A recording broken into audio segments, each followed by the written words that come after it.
राधे राधे। कैसे हैं आप सब। आज हम कार्तिक मास माहात्म्य अध्याय 25 का श्रवण करेंगे। सुना प्रश्न ऋषियों का और बोले सूत जी ज्ञानी। 25वें अध्याय में सुनो श्री हरि की वाणी। धर्मदत्त जी का कथन 24वां कथा का आगे वर्णन सुनिए। तीर्थ में दान और व्रत आदि सत्कर्म करने से मनुष्य के पाप नष्ट हो जाते हैं, परंतु तू तो प्रेत के शरीर में है, अतः उन कर्मों को करने की अधिकारिणी नहीं है। इसलिए मैंने जन्म से लेकर अब तक जो कार्तिक का व्रत किया है, उसके पुण्य का आधा भाग मैं तुझे देता हूँ, तू उसी से सद्गति को प्राप्त हो जा। इस प्रकार कहके धर्मदत्त ने द्वादशाक्षर मंत्र का श्रवण कराते हुए तुलसी मिश्रित जल से ज्यों ही उसका अभिषेक किया, त्यों ही वह प्रेत योनि से मुक्त हो प्रज्वलित अग्निशिखा के समान तेजस्वी एवं दिव्य रूप धारिणी देवी हो गई और सौंदर्य लक्ष्मी जी की समानता करने लगी। तदंतर उसने भूमि पर दंड की भांति गिरकर ब्राह्मण देवता को प्रणाम किया और हर्षित होकर गदगद वाणी में कहा, हे द्विजश्रेष्ठ, आपके प्रसाद से आज मैं इस नरक से छुटकारा पा गई। मैं तो पाप के समुद्र में डूब रही थी और आप मेरे लिए नौका के समान हो गए। वह इस प्रकार ब्राह्मण से कह रही थी कि आकाश से एक दिव्य विमान उतरता दिखाई दिया। वह अत्यंत प्रकाशमान एवं विष्णु रूपधारी पार्षदों से युक्त था।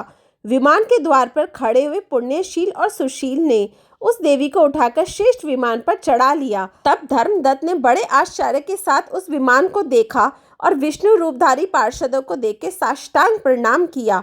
पुण्यशील और सुशील ने प्रणाम करने वाले ब्राह्मणों को उठाया और उसकी सराहना करते हुए कहा, हे द्विजश्रेष्ठ, तुम्हें साधुवाद है, क्योंकि तुम सदैव भगवान विष्णु के भजन में तत्पर रहते हो, दीनों पर दया करते हो, सर्वज्ञ हो तथा भगवान विष्णु के व्रत का पालन करते हो।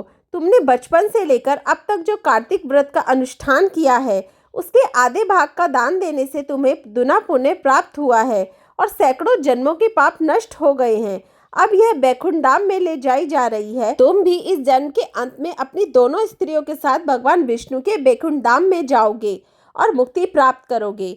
धर्मदत्त, जिन्होंने तुम्हारे समान भक्ति पूर्वक भगवान विष्णु की आराधना की है, वे धन्य और कृतकृत्य हैं। इस संसार में उन्हीं का जन्म सफल है।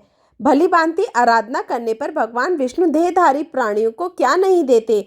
उन्होंने उत्तानपाद के पुत्र को पूर्व काल में ध्रुव पद पर स्थापित किया था। उनके नामों का स्मरण करने मात्र से समस्त जीव सद्गति को प्राप्त होते हैं।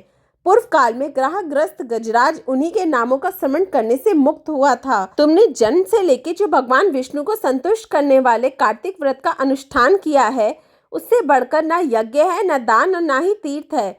विप्र पर तुम धन्य हो, क्योंकि तुमने जगत गुरु भगवान विष्णु को प्रसन्न करने वाला कार्तिक व्रत किया है, जिसके आधे भाग के फल को पाकर यह स्त्री हमारे साथ भगवान लोक को जा रही है। कार्तिक मास महात्म्य अध्याय 25 समाप्त।